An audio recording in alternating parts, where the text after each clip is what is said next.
Hello, I hope this video finds you well today. I actually responding to a question that I got asked on one of my videos. So this young lady has asked, Daniel, thank you so much. I do in fact have a topic, cortisol, how it manifests, the impact, and possibly which therapeutic, allopathic, or other healing modalities are recommended. Okay, so cortisol is actually a great topic to speak about because it links so closely to everything else we speak about on this channel. Cortisol is, of course, your main stress hormone that's produced by the adrenal glands. Left to its normal devices, left to its own devices, it's highest in the morning and it settles through the day. And then when you move into fight and flight, when you have a stimulus through the day that puts you in the sympathetic side of the nervous system, that will release cortisol, among other hormones produced by your adrenal glands. You've got adrenaline, epinephrine, of course, quite a few others as well. But cortisol is the star of the show. When cortisol is released, it will sharpen your focus, make you feel more alert. It's going to release blood sugar and give you like a sudden burst of energy. Fight or flight, right? It's designed to get you out of dodge, get you out of trouble. So that's also going to increase your heart rate and push your blood pressure up. So all the physiological symptoms you get from a stress response, sharpened focus, heightened heart rate, heightened blood pressure, that sudden rush of energy that comes from the blood glucose being released from the liver, the glycogen being released into your system. It's all immensely beneficial and it's supposed to be there in the right amount at the right time. The problem occurs when we're not going into the parasympathetic side of the nervous system, rest and digest, after the appropriate stress response. So when people get stuck in a chronically stressed state, they're in fight or flight most of the time.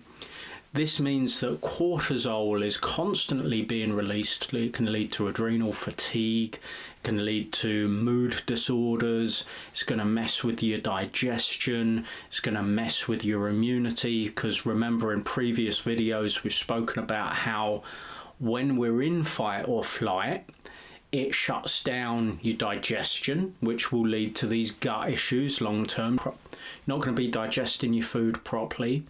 It leads to sleep dysregulation, sleep problems, because you're going to be in that heightened state of awareness. If you're running away from a tiger or you've got to get out of dodge, your body don't want to go to sleep. It's the last thing it wants. So if we're constantly trapped in this cycle, it's going to keep these things heightened, keep these things elevated, keep your awareness elevated while shutting down all those things that you don't need in the immediate moment.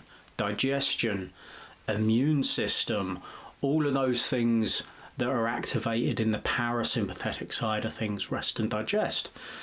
So if you go to a Western medical doctor with your symptoms of anxiety, symptoms of, anything that's caused by chronic stress or can be linked to chronic stress, then the chances are they're either going to start you on a beta blocker, such as propranolol, or an SSRI, a selective serotonin receptor inhibitor, such as citalopram or sertraline, something like that.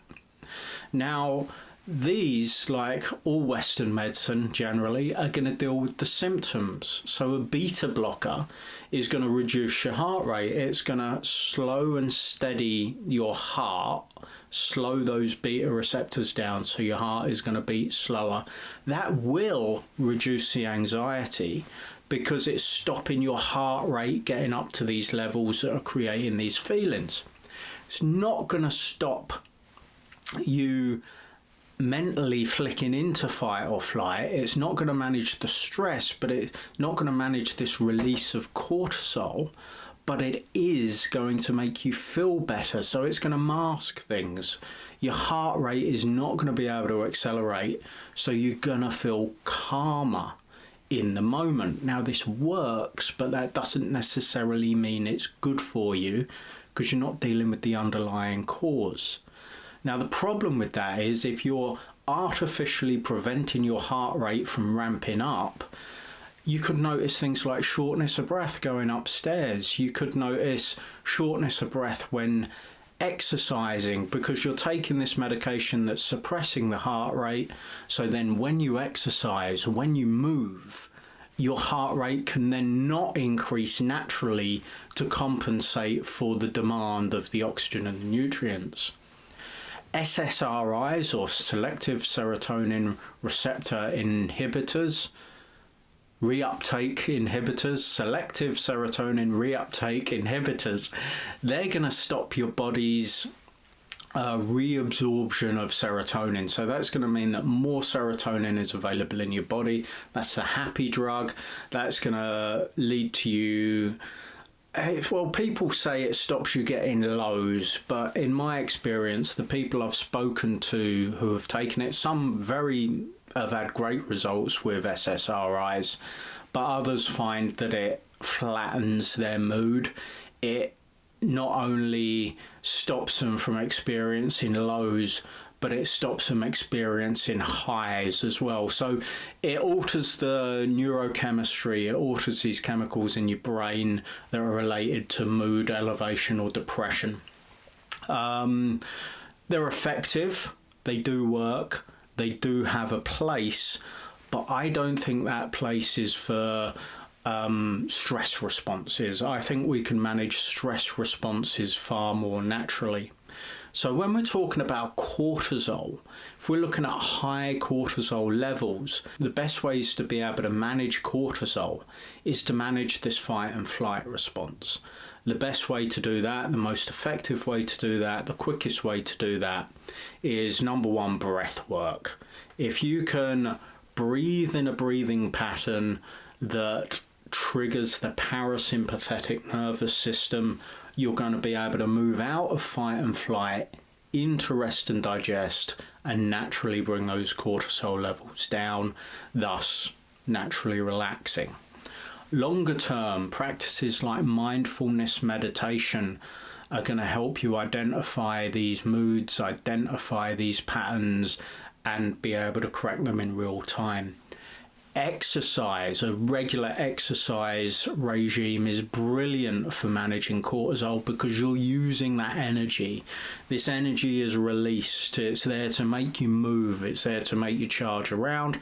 So by exercising, we can burn the excess cortisol off. We can, soothe the nervous system by using this fuel that's been released into our system. Likewise, community, having a loving partner, a good cuddle that can really release other chemicals in your body, your oxytocin and serotonin and things like that, your happy hormones, and that will naturally reduce your cortisol as well. You can't be in two states at once. Your body, your neurochemistry has to choose one. A good hug, for 30 seconds, that's so beneficial for our health. Getting laid, having sex, that can be very good for us as well. If it's in a loving relationship, that's going to flood our body full of these connection chemicals as well. So really, to manage your cortisol, it's completely possible to do naturally.